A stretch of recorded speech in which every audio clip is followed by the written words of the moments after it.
ધીરે ધીરે ભગવાન શ્રીહરિ ત્યાંથી બુટોલપુર પધાર્યા છે. ત્યાંના મયારાણી હતા અને એના ભાઈ હતા, એમના પણ મનના મનોરથ પૂર્ણ કરી ગોપાળ યોગીના આશ્રમમાં આવ્યા છે. 1 વર્ષ સુધી ભગવાન નીલકંઠ વર્ણી ગોપાળ યોગીની પાસે રહ્યા. બંને અરસપરસ એકબીજામાં ગુરુ ભાવ રાખ્યો અને એ ગોપાળ યોગીને ભગવાન નીલકંઠ વર્ણીએ પોતાના સ્વરૂપનું જ્ઞાન આપ્યું.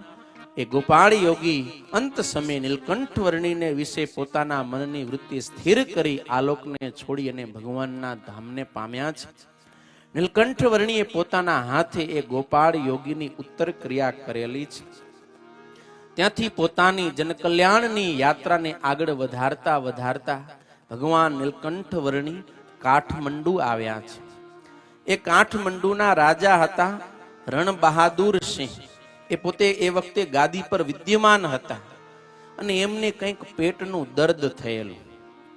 એટલે જે કોઈ સાધુ સંતો યોગી મહાત્માઓ આવે એને પકડે અને કહે કે આ મારું દર્દ મટાડો, અને જે ન મટાડે એને જેલની અંદર પૂરી દે. આવા તો 500 સાધુને પોતાને ત્યાં કને કેદખાનામાં પૂરેલા. ભગવાન નીલકંઠ વર્ણી પણ ત્યાં જવા માટે તૈયાર થયા ત્યારે બીજા ખાખી બાવાઓ હતા, એમણે ના પાડી કે બ્રહ્મચારી આપ ત્યાં ન જાઓ, જો તમે જાશો તો તમને પણ જેલમાં પૂરશે. ત્યારે નીલકંઠ વર્ણી કહે છે કે અમને તો મૃત્યુની પણ કાંઈ બીક નથી, તો આ રાજા અમને કયા બંધનમાં નાખશે. એકદમ વિશ્વાસથી વાત કરીને ઓલા ખાખી બાવાઓને પણ વિશ્વાસ આવ્યો. આખો સંઘ લઈ અને ભગવાન શ્રી હરિ એ રણ બહાદુર સિંહના રાજ્યની અંદર આવ્યા છે. અને રાજાએ વાત કરી કે વર્ણી તમે મારું આ દર્દ મટાડો, નહીતર હું તમને કેદખાનામાં પૂરીશ. અને એ વખતે વર્ણી એમને અદ્ભુત ઉપદેશ આપ્યો છે કે રાજન, તમને જે દર્દ રૂપ દુઃખ આવ્યું છે એ દુઃખ તો તમારા પૂર્વે કરેલા કર્મને આધારે આવ્યું છે. માટે બહુ ધ્યાન રાખવું. આપણે કથામાં શ્રવણ પણ કરી ગયા, જ્યારે ધર્મ અને ભક્તિને બહુ દુઃખ આવ્યું ત્યારે ધર્મદેવે પણ ભક્તિ માતાને એ જ કીધું છે, ભોગમ વિના ન પ્રારબ્ધમ કર્મો પાયે સ્વનિષ્ઠિત કસ્યાપી ક્ષીયતે નૂનમ ઇતિ ભદ્રેસ્તિ નિશ્ચય. હે ભદ્રે એટલે કે હે ભક્તિ દેવી, આ વાત નિશ્ચિત છે કે ભોગવ્યા વિના કર્મ કોઈ રીતે જીવને છોડતો નથી, ભોગવવું જ પડે છે. માટે આપણે જે કંઈ કર્મ કરીએ છીએ ને એ કર્મનું ફળ ભોગવવું પડશે. એ વાતને અનુસંધાનમાં રાખીને કર્મ કરો, નહીતર જીવ હસતા હસતા કર્મ કરે પણ એનું ફળ એને પછી રોતા રોતા ભોગવવું પડે છે. ભગવાન નીલકંઠ વર્ણી રાજાને સમજાવે છે કે રાજન, તમે આ સાધુને પૂરીને દુખી કરો છો. એક તો પૂર્વે તમારું કર્મ નબળું છે જેને કારણે તમે દુખી થાવ છો, અને ફરીથી તમે સાધુ સંતોને હેરાન કરો તો તમારું આ દર્દ મટશે ને. માટે આ બધાએ સાધુને મુક્ત કરો, કર્મ કરવામાં ધ્યાન રાખજો. અને ભગવાન એક એવા છે કે જીવાત્માને ગમે એવા કર્મના બંધન થકી છોડાવી શકે છે. એટલે ભગવાન નીલકંઠ વર્ણીને દયા આવી, જળ મંગાવ્યું, પ્રસાદીનું કરી અને રાજાને પીવડાવ્યું. એટલે તરત જ રાજાને પેટનું દર્દ શાંત થઈ ગયું. રાજા ખૂબ પ્રસન્ન થયા. ભગવાન નીલકંઠ વર્ણીને પોતાનું રાજ સોંપવા તૈયાર થયા હો, પણ નીલકંઠ વર્ણી ના પાડી. એ કે અમને એક પાયની પણ અપેક્ષા નથી, અમે તીર્થયાત્રામાં નીકળ્યા છીએ, અનેક જીવાત્માઓનું કલ્યાણ કરવાનું છે. ધીરે ધીરે ત્યાંથી આગળ વધતા ભગવાન નીલકંઠ વર્ણી સિરપુર શહેરમાં આવ્યા. ત્યાંના રાજા હતા સિદ્ધવલ્લભ રાજાઓ. આમ ભગવો જોવે ને એટલે અંદરથી ભાવ જાગ્યો. હાચા ખોટા ઈ કાંઈ ન જોવે, સાધુ છે ને બસ મંડી પડે સેવા કરવા માટે. પણ ભગવાન નીલકંઠ વર્ણી એને સત અસતનો વિવેક શીખવ્યો કે બધાય સાચા જ હોય એવું જરૂરી નથી, અને બધા ખોટા જ હોય એવું પણ જરૂરી નથી. ભગવાન નીલકંઠ વર્ણી ત્યાંથી આગળ વધ્યા.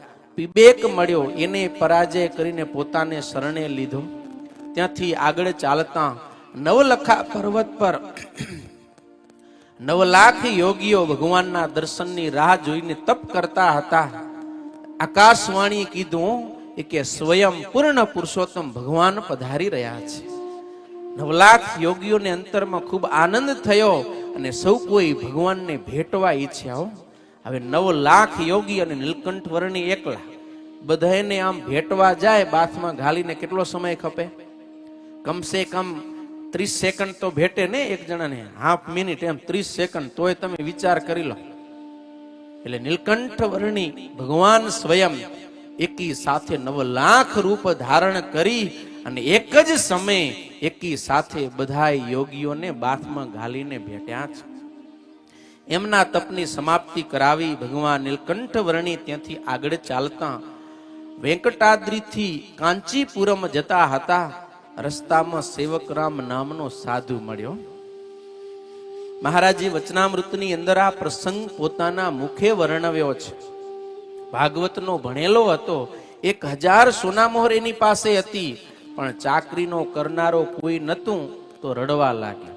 આ શું શીખવે છે કે રૂપિયા ગમે એટલા હશે, પણ જો તમારા હગવાલા ભેગા નહીં હોય તો આ રૂપિયા તિજોરીમાંથી નીકળીને પાણી નહીં પાયો, હા, એ રોવાના જ વારા આવશે.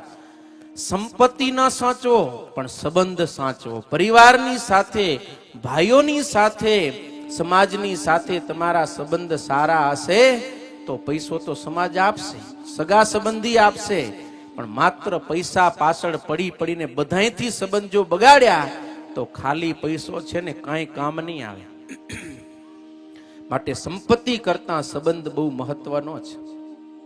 કોઈ નતું તો રડતો તો ભગવાન નીલકંઠ વર્ણીને દયા આવીને એની સેવામાં રોકાયા. ભગવાને એની સેવા કરી. કેટલો સમય? 2 મહિના સુધી.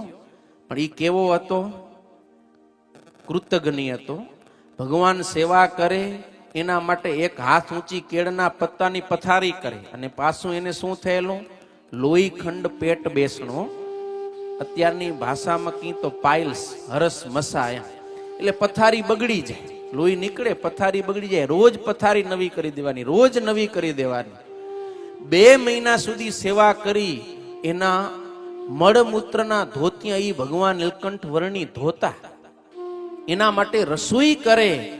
પણ ઈ બાપુએ કોઈ દી એમ પૂછ્યું નહીં કે બ્રહ્મચારી, અમને તો તમે જમાડો છો, પણ તમે ક્યાં જમો છો?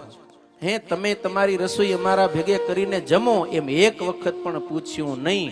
નીલકંઠ વર્ણી અજાણ્યા વ્યક્તિની નિષ્કામ ભાવે 2 મહિના સુધી સેવા કરી. અને એ જગ્યાએ આપણે હોઈએ તો શું થાય? તમે ખાલી વિચારી લેજો. આપણું તો અંદર આપણને ખબર જ હોય એમ કે આપણી ક્યાંય થોડી કે વાત નથી રહેતી તોય આપણને હાલતું નથી. આ તો વિના સ્વાર્થ નિષ્કામ ભાવથી 2 મહિના સુધી સેવા કરી અને સમાજને આદર્શ પૂરો પાડ્યો કે કોઈ પણ રોગી વ્યક્તિ હોય, દુઃખી વ્યક્તિ હોય ને, આપણે નિસ્વાર્થ ભાવથી એની ખૂબ સેવા કરાય.